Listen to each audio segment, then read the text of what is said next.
온 정성과 힘이라는 단어, 최선. 여기 작품과 마주선 이 남자도 최선이다.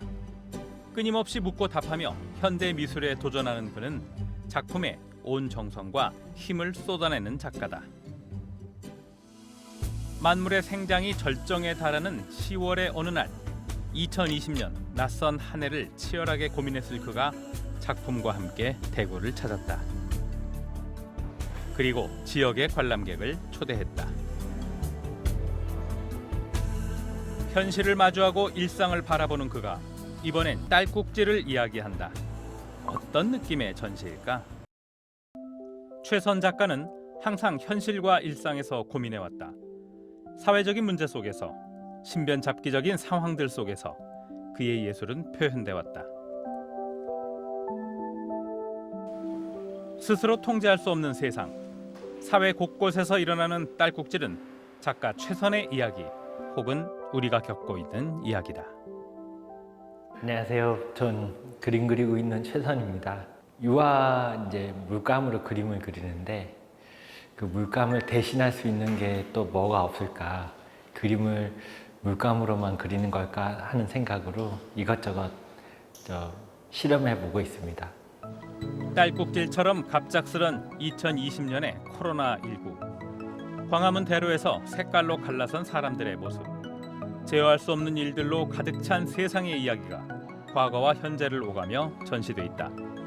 그중 나의 눈길을 사로잡은 첫 작품, 나비다.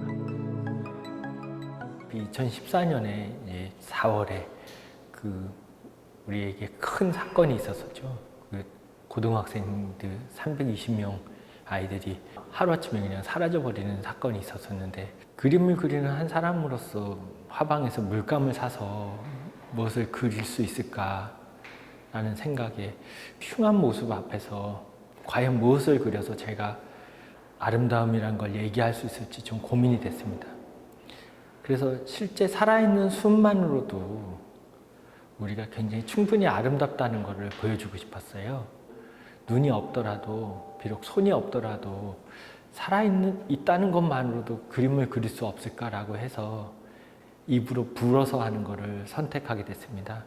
눈에 보이는 족족이, 길 가시는 분들의 숨이 부러져 있어서 재주나 어떤 특별한 재능 없이 그냥 숨을 이렇게 모으겠다라는 식으로 만들었습니다.